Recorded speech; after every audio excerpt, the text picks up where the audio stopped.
Students, today I will discuss about the rate trap chapter. Rate trap chapter किसने लिखा है बच्चे? Salmon लेगरलोफ ने। इसमें क्या है, ये स्टोरी बेस्ड है बच्चों, एक पैडलर की स्टोरी है। वो पैडलर से क्या मीनिंग है बच्चे? आवारा आदमी है, घुमक्कड़ है, बस सारा दिन घूमते रहता है, उसका अपना कोई प्लेस नहीं है जिस जगह वो रुक सके। फिर क्या है, वो एक दिन घूमते घूमते तो वो इस तरह रेट ट्रैप बनाते होते हैं। रेट ट्रैप क्या होता है बच्चे? रेट मैंने चूहा, और ट्रैप क्या है बच्चों? जाल। तो रेट ट्रैप है चूहेदानी। अब तुम देखते हो कि चूहेदानी घर पे लगा दी जाती है, उसमें कोई रोटी का टुकड़ा रख दिया जाता है और जो चूहा है वो लालच में आकर उसमें फंस जाता है।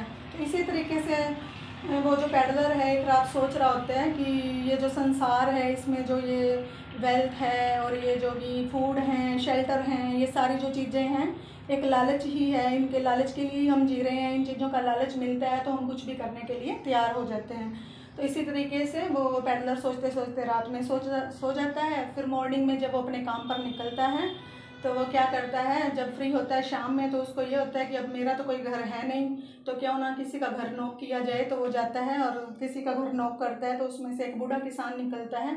तो वो कहता है कि क्या आज रात के लिए मैं यहाँ रेस्ट कर सकता हूँ? तो वो कहता है क्यों नहीं, मैं भी तो अकेला ही हूँ, तुम यहाँ रेस्ट कर सकते हो। तो वो क्या होता है, दोनों जो बूढ़ा है वो बूढ़ा किसान है, उसको हम क्या कहते हैं, उस बूढ़े किसान को क्रॉफ्टर बोलेंगे। तुम लोग बोलोगे कि अब मैडम आपने क्या कहते हैं, किसान नहीं बोला, फार्मर नहीं बोला, क्रॉफ्टर बोल रहे हो। तो क्रॉफ्टर क्या होता है बच्चे? जो कुछ टाइम के लिए जो ज़मीन होती है उनको ठेके पर ले लेता है और उस पर फसल वगैरह वो उगाता है, हार्वेस्टिंग करता है।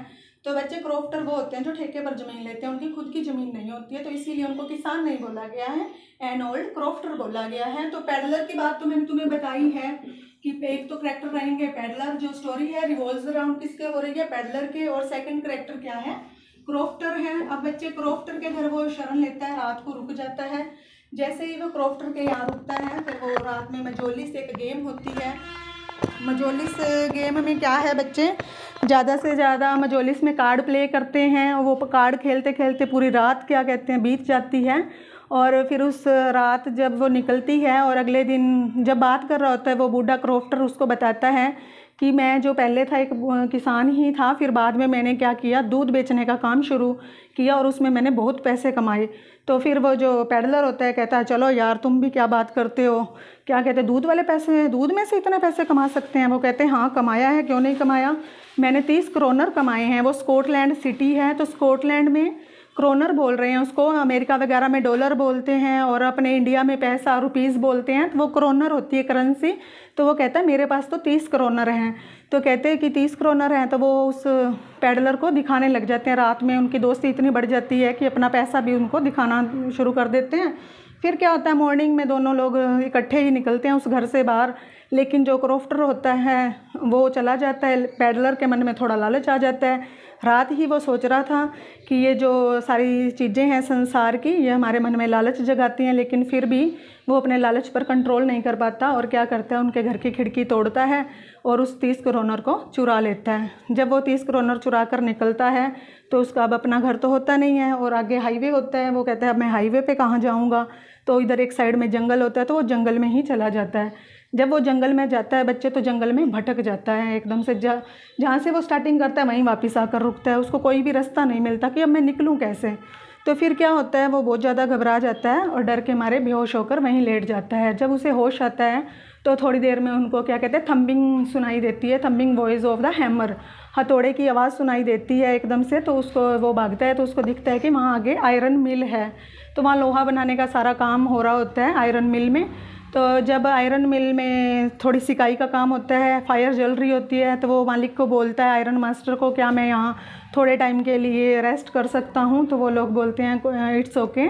तो वो रेस्ट करना वहाँ शुरू कर देता है। रेस्ट करते करते फिर वो जो मालिक होता है उस फैक्ट्री का, वो इंस्पेक्शन के लिए आता है थोड़ा टाइम और बोलता है कि तुम तो कैप्टन नहीं हो। तो वो कहता है, वो आगे बोल नहीं पाता, तो वो कहते तुम तो कैप्टन नहीं हो, तुम तो मेरे दोस्त हो यार, तुम सीनियर थे बटालियन में जो युद्ध हुआ था और वहाँ जहाँ पूरी सेना थी, तुम तो मेरे सीनियर थे और मैं तुम्हारा जूनियर था वहाँ है, और तुम्हारी हालत कैसे हो गई है, तुम्हारे कपड़े भी फुली फटे हुए हैं और क्या कहते हैं तुम पूरे बुरी तरीके से तुमने अपना हुलिया ही चेंज कर लिया, चलो हमारे घर चलो, कल क्रिसमस है और क्रिसमस पे हम तुम्हें कुछ गिफ्ट देना चाहते हैं और मेरे घर पे तुम्हें इनविटेशन है। तो वो कहता कि नहीं नहीं मैं नहीं जाऊँगा, तो फिर भी वो धक्के से उसको ले जाता है, फोर्सफुली लेके जाता है। तो वहाँ क्या कहते हैं, उनकी बेटी एडला भी होती है, तो वो उनको पोरीज़ क्या होता है बच्चे, दलिया, तो पोरीज़ ऑफ़र करती है। वो आप लोग इसको ओट भी बोल सकते हो। तो वो पोरीज़ दावत देती है, उसको फ़िश भी देती है, क्रिसमस फ़िश जो वो स्पेशल बनाते हैं। तो वो लोग खाकर आनंद मनाते हैं। थोड़ी देर बाद वो कहता है कि अब तुम थोड़ी अपनी हालत सुधारो, उसके पिता बोलते हैं।